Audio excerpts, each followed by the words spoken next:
दोस्तों नमस्कार।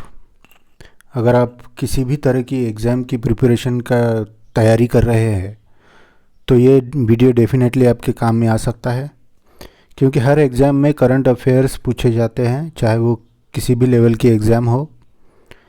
और इस वीडियो के माध्यम से मैं 10 करंट अफेयर्स के उन पर सवालों के जवाब देना चाहूँगा जो आपके एग्ज़ाम के लिए काफ़ी इम्पोर्टेंट हो सकते हैं। तो आइए जल्दी से शुरू करते हैं पहले सवाल से। पहला सवाल है कि which is India's first dedicated rail freight corridor. यानी कॉरिडोर मतलब एक नेटवर्क होता है, एक चेन होती है रेलवे ट्रैक की। तो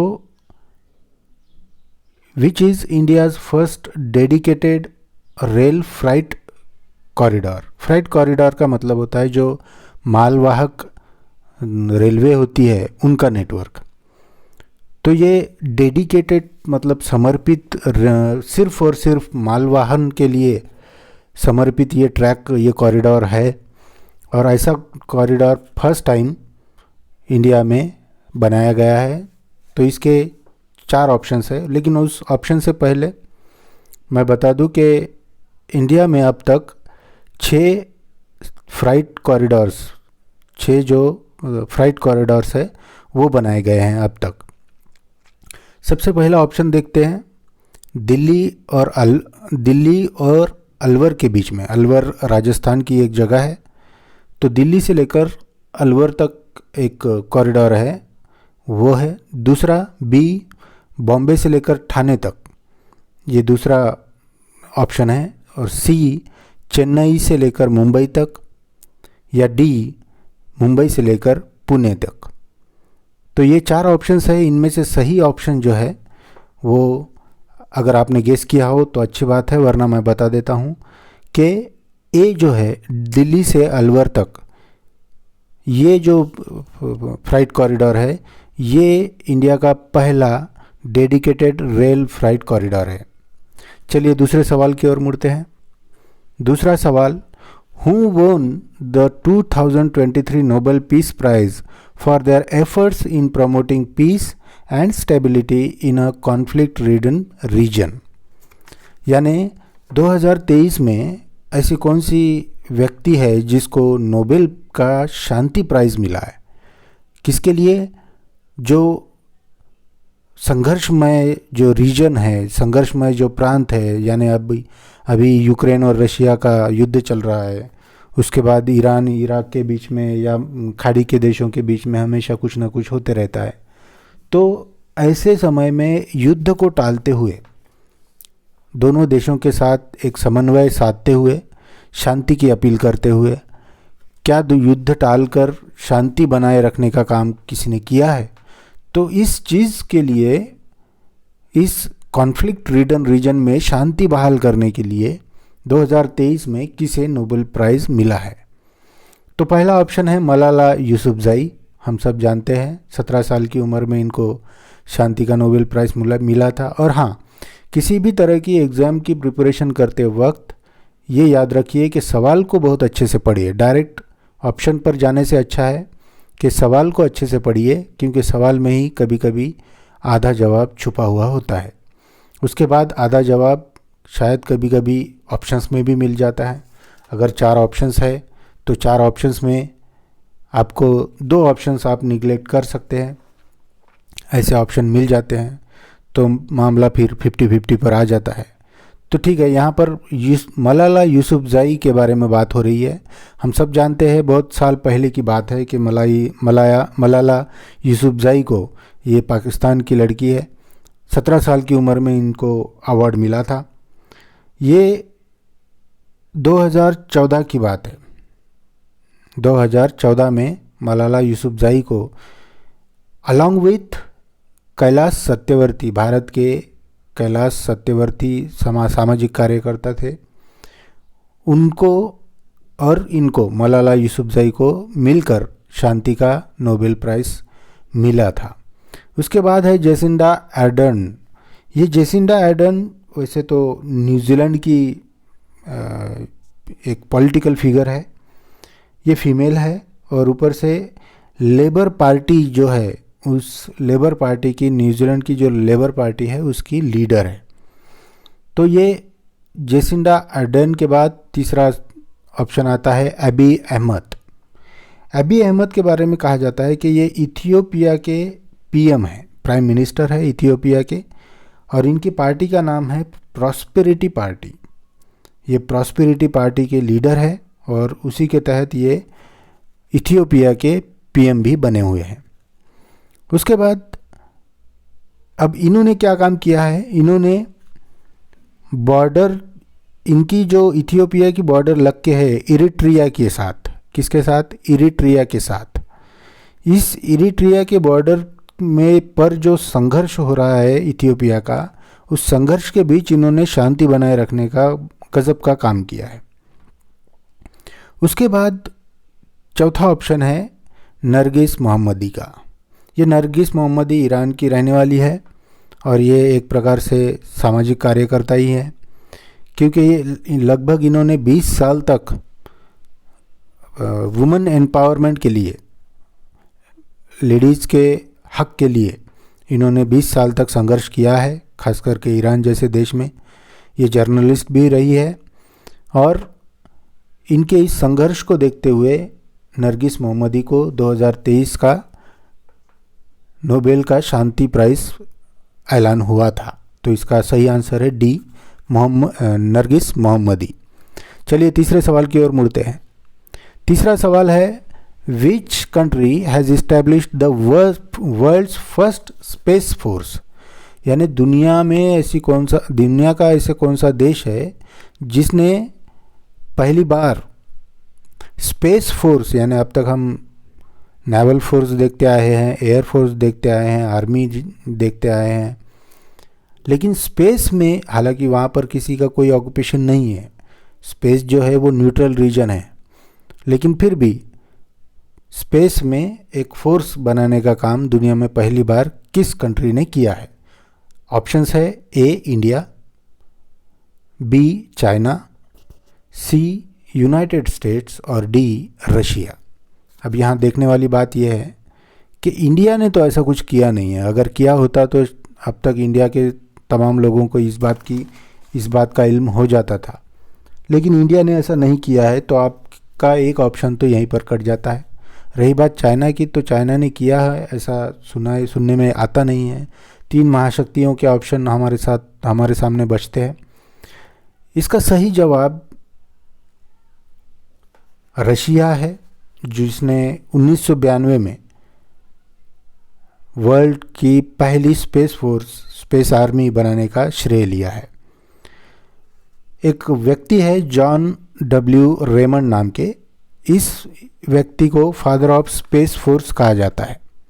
फादर ऑफ स्पेस फोर्स कहा जाता है जॉन डब्ल्यू रेमंड को। ठीक है, चौथे सवाल की ओर मुड़ते हैं। चलिए चौथा सवाल है, which city was chosen to host the 2024 summer Olympics. किस देश में समर ओलंपिक्स 2024 होने वाला है। किस देश के किस शहर में, एक्चुअली किस शहर में 2024 का समर ओलंपिक्स होने वाला है। आपके ऑप्शंस है A Paris, B Los Angeles, C Tokyo और डी रियो डी जेनेरियो। आप देख रहे होंगे 2024 के सबसे करंट अफेयर के बारे में चर्चा हो रही है। सबसे लेटेस्ट जो न्यूज़ है देशों की विदेशों की, वही यहाँ पर डिस्कस हो रही है। तो इसमें से पहला ऑप्शन है पेरिस और वही इसका सही जवाब है। बाकी के ऑप्शन देखने की ज़रूरत नहीं है।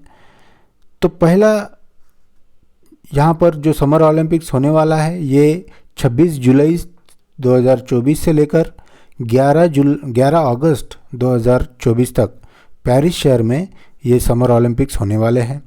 इसके पहले 2023 में बर्लिन जो जर्मनी में है, बर्लिन में 2023 में समर ओलंपिक्स हुए हैं। चलिए इसके बाद पांचवें सवाल पर चलते हैं। पांचवा सवाल है, when is the birth anniversary of Netaji Subhash Chandra Bose observed. Netaji Subhash Chandra Bose की जन्म शताब्दी कब आती है।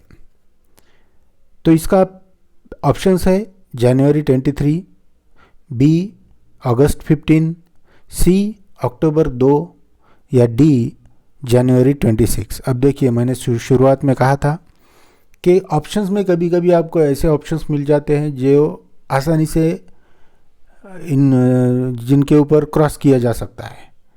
अब यहाँ पर देखिए, 15 अगस्त हमारा स्वतंत्र दिन है। ये किसी की जन्म के ऊपर आधारित नहीं है, ये हम सब जानते हैं। तो 15 अगस्त और 26 जनवरी ये दोनों ऑप्शन यहाँ पर कैंसिल किए जा सकते हैं। रहती है बात ए और सी के बीच में, ये दो ऑप्शन हैं। यहाँ पर भी हम देखते हैं कि 2 अक्टूबर नेताजी सुभाष चंद्र बोस की जन्मतिथि नहीं है, ये लाल बहादुर शास्त्री और महात्मा गांधी की जन्म डेट है। तो लास्ट ऑप्शन जो बचता है वो है ए जनवरी 23। तो ये इस सवाल का सबसे सही जवाब है। जनवरी 23 को नेताजी सुभाष चंद्र बोस की बर्थ एनिवर्सरी आती है। चलिए 6वें सवाल पर चलते हैं। 6वां सवाल है, who won the 2024 Australian open men's singles title. 2024 का ऑस्ट्रेलियन ओपन का मेंस सिंगल्स टाइटल किसने जीता? तो यहाँ पर आपके ऑप्शंस है राफेल नाडाल, बी नोवाक जोकोविच, सी जैनिक सिनर या डी डैनियल मेडवेडेव। अब यहाँ पर देखिए, ये जो आपको दो ऑप्शंस शुरुआत में दिखाई दे रहे हैं, राफेल नाडाल और नोवाक जोकोविच, इन्होंने ये साल 2024 में इनको हरा कर किसी और ने, यानी बाकी के बचे हुए दो में से किसी एक ने इस टाइटल को गेन किया है। तो राफेल नाडाल और नोवाक जोकोविच इस सवाल का जवाब नहीं है। सी जैनिक सिनर ये इस सवाल का जवाब है कि 2024 में ऑस्ट्रेलियन ओपन में के मेंस सिंगल टाइटल का खिताब जैनिक सिनर को जाता है, जो इटली से आते हैं। और इन्होंने किसको हराया?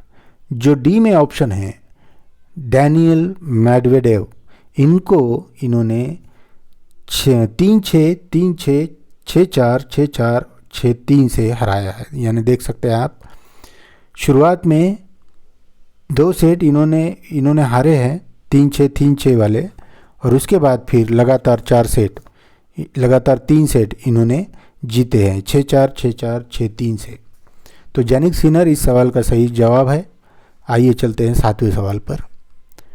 7वां सवाल है, which country recently became the first in the world to issue digital currency as legal tender. मतलब डिजिटल करेंसी जो हम देखते हैं, क्रिप्टो करेंसी हो गई, तो इस क्रिप्टो करेंसी को लीगल किसने किया है? हालांकि हम सब जानते हैं इसके ऊपर हर देश में बहस हो रही है कि क्रिप्टो करेंसी को लीगल किया जाए या नहीं, क्योंकि ये बहुत सारे डाउट जो है वो सामान्य लोगों के बीच में बनाए हुए हैं। तो ये ऐसा कौन सा देश है जिसने पहली बार दुनिया का एकमेव देश या दुनिया का सबसे पहला देश जिसने डिजिटल करेंसी को यानी क्रिप्टो करेंसी को लीगल घोषित किया है? तो आपके ऑप्शंस है A China, B El Salvador, C Sweden और डी यूनाइटेड स्टेट्स। अब यहाँ पर बी एल साल्वाडोर जो है ये इस सवाल का सही जवाब है। इन्होंने बिटकॉइन को लीगल घोषित किया है। इन्होंने बिटकॉइन को जो है वो लीगल घोषित किया है। अब एल साल्वाडोर के बारे में भी बहुत से लोगों को नहीं पता होगा। चाइना, स्वीडन और यूनाइटेड स्टेट्स के बारे में काफ़ी खबरें आती रहती हैं, तो इनकी पोजीशन लोगों को पता होगा। लेकिन एल साल्वाडोर ये कहाँ पर है, ये स्थित कहाँ है, इसके बारे में बहुत से कम लोग जानते होंगे।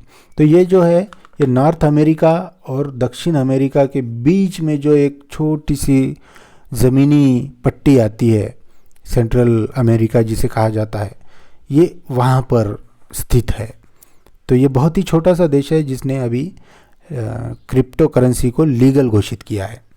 चलिए आगे बढ़ते हैं, 8वें सवाल के ऊपर चलते हैं। 8वां सवाल है, who was named the time person of the year for 2023?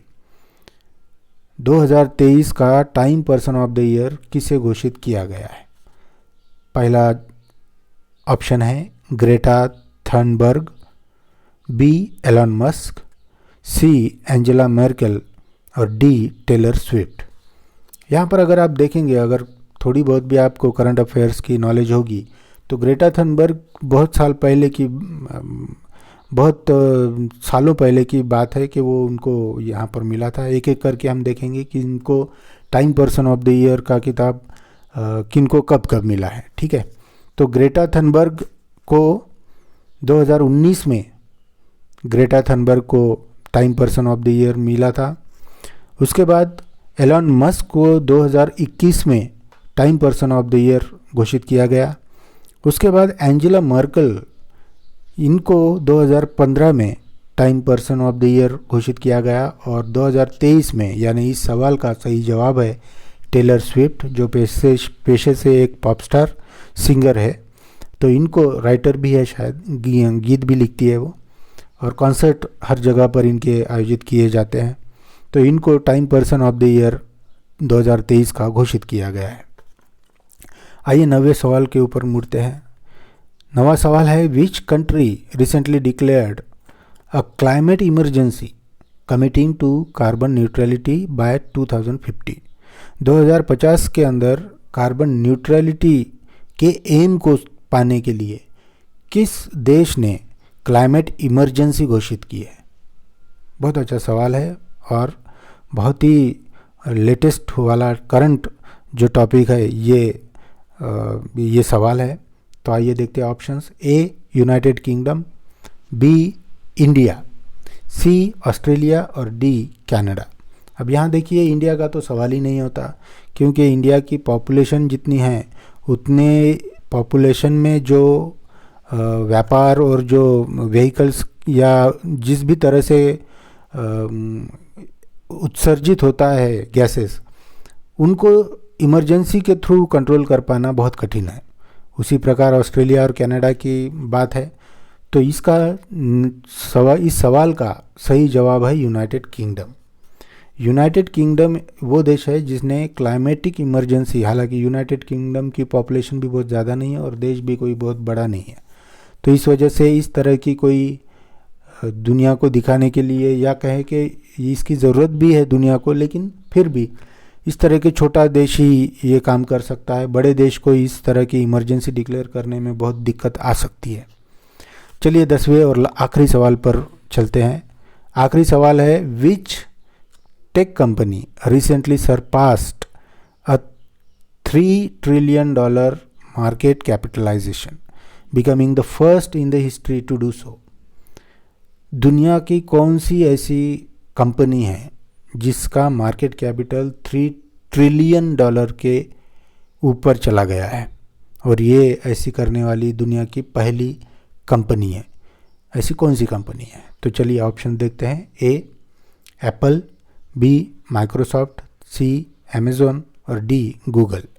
अब यहाँ देखिए, एक्चुअली इनमें से दो ऑप्शंस ऐसे हैं जिन्होंने $3 trillion के मार्केट कैपिटल को सरपास किया है, वो है एप्पल और माइक्रोसॉफ्ट। बाकी दो कंपनियों ने अभी तक इस मार्केट कैपिटल को टारगेट को अचीव नहीं किया है। अब मार्केट कैपिटल क्या होता है? जो शेयर्स कंपनी के होते हैं, उन शेयर्स को बेच के जो कीमत आ सकती है, पूरे शेयर्स को बेच के जो कीमत बनती है, वो उस कंपनी का मार्केट कैपिटल होता है। तो एप्पल इस सवाल का सही जवाब है। एप्पल जो है वो फर्स्ट टाइम $3 trillion मार्केट